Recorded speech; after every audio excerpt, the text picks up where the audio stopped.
Cambiamos de tema, también vamos a ver los efectos, el mapa con división política que es la Argentina, cómo ha quedado definido, conocidos el resultado de las elecciones del domingo. Estamos con Carlos Gervasoni, muchísimas gracias Carlos por estar aquí. De nada, Luciana, ¿cómo estás? Carlos es doctor en Ciencia Política por la Universidad de Notre Dame, investigador y docente de la Universidad de Itela, bueno, y un especialista en democracia, autoritarismo y gobiernos subnacionales, es decir, provincias, en principio. Una de las conversaciones que se instaló de manera muy potente después de las elecciones, el lunes siguiente, fue cómo queda dividido el mapa de la Argentina en términos de distribución del poder político, con las provincias, según el análisis macroeconómico, que más aportan al PBI, del lado de la coalición Todos Juntos por el Cambio. Hay una nueva grieta en la Argentina, las provincias peronistas más empobrecidas, las provincias no peronistas, que tienen que ver más con los niveles más altos de producción. ¿Es posible establecer esa división? Sí, eso está ocurriendo. No es nuevo, no es nuevo. Esto, si vos vas a las elecciones de 1973, para irnos atrás a la historia, ya ocurría esto, ¿no? En esa elección donde Perón ganó el 60% de los votos, Capital, Córdoba, Santa Fe, Mendoza, eran las provincias donde peor le fue, y en las provincias del norte o del sur le iba mucho mejor, ¿no? Y si vos seguís en la historia, aún a través de las transformaciones del peronismo, el menemismo, etcétera, el kirchnerismo, siempre el peronismo le ha ido mejor en esas provincias, ¿no? Es una característica, digamos, de la sociología del voto, que no cambia demasiado con las diferentes encarnaciones que el peronismo va tomando, ¿no? ¿Cuál es la explicación que se da a eso, los racionales que intervienen en esa sociología del voto, para dividir el país de esa manera tan tajante? A ver, es largo, ¿no? Dos respuestas que intento sean cortas. Uno es, históricamente, cuando Perón forma el peronismo y gana las elecciones en su primer periodo, del 46 en adelante, recordamos que esto fue un movimiento laboral, digamos, de sindicatos de las grandes ciudades, en particular de Buenos Aires. No tenía el peronismo bases en las provincias del interior. Y hay una alianza de lo que en ese momento era el coronel, después general Perón, con élites, aristocracias del interior que gobernaban en muchas provincias. Y que básicamente hizo que el peronismo se alía con los poderosos de las provincias del interior. No es algo un poquito contraintuitivo, pero básicamente los había clase obrera en las provincias del interior. Exactamente, entonces, los grupos conservadores, muchos terratenientes, muchos militares del interior son los candidatos de Perón en las provincias en esa elección, ¿no? Y esto sigue, y todavía hoy hay como grupos de élite provincial que son, digamos, de los Sadi en Catamarca en su momento, a los Romero en Salta,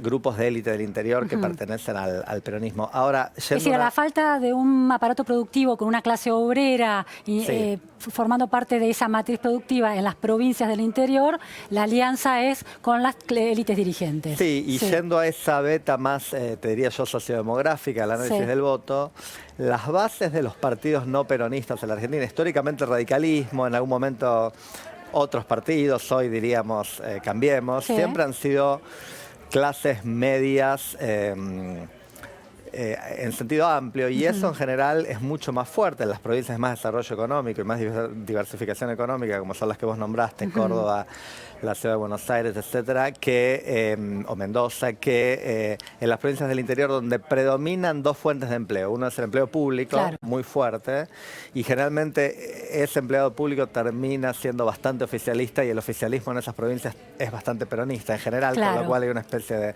transitividad del empleo público hacia el apoyo del peronismo.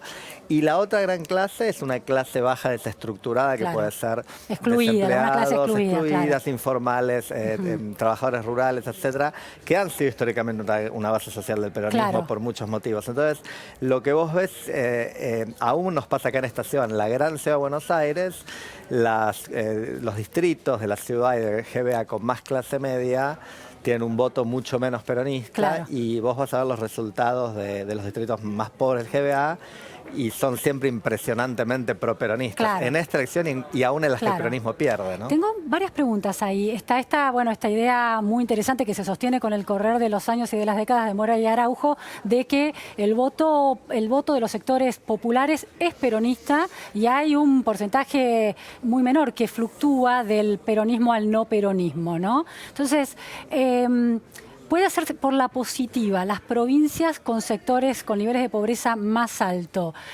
¿Puede justificarse también el voto en esa tradición de que los sectores populares votan peronismo? Sí, desde ya. Eso es así, esa es la realidad del norte de nuestro país, es la realidad del conurbano profundo. No es la realidad de la Patagonia, que ha votado bastante peronista últimamente y no tiene tanta pobreza, pero tiene mucho empleo público. Claro. O sea que hay más de una realidad. Y algo que quisiera agregar a esto que vos mencionás de este clásico trabajo de Manuel Morea Araujo, es que en algún momento estábamos pensando en votantes con identificación partidaria, lo que los politólogos llamamos, bueno, tenés puesta la camiseta de un partido desde la cuna. Claro. Y eso el peronismo tenía mucho, el radicalismo tenía bastante. Mi impresión es que todo eso está en acelerada ilusión, se está disolviendo muy rápidamente y hoy lo que queda es una cierta inercia que tiene que ver con las figuras políticas del distrito. La gente se identifica más con el intendente, el gobernador, que por inercia es peronista en general, pero, o con redes clientelares en lugares muy pobres donde la gente termina en buena medida votando por motivos clientelares, pero que no está esa identidad peronista. Y quizá lo que te estoy diciendo tendría como una consecuencia no tan obvia y no necesariamente cierta, pero que el peronismo está bastante más débil de lo que uno cree. O sea, hay partidos que se han deshecho, digamos, que han perdido sus grandes caudales electorales históricos. Al radicalismo le pasó. Cuando combinan una falta de identidad, cuando la gente ya no tiene puesta la camiseta del partido, con algún fracaso en el gobierno, ¿no? Claro. Y al peronismo le ha pasado esto en varias provincias, donde el peronismo hoy no es lo que era históricamente. Claro. Ahora, tengo una pregunta que es esta, si uno hace una lectura por la positiva en relación a lo que representa el peronismo en esos sectores populares y en esos sectores excluidos, ¿sigue siendo el partido que mejor interpreta las demandas de las necesidades de esos derechos insatisfechos? Cuestionaría la idea de que hoy hay un peronismo, digamos, ¿no? O sea, cuando usamos esa palabra, que la usamos todo el tiempo, ¿no? Y pensemos en los gobernadores, que mucha gente puede conocer a Schiaretti de Córdoba, o a Insfrán en Formosa, o a Kicillof Mansur en Tucumán, que ahora tiene tanta relevancia. No son el mismo partido. O sea, sí, son el mismo partido, no son el mismo partido. Son líderes políticos individuales con backgrounds muy diferentes que a lo mejor ni se conocen.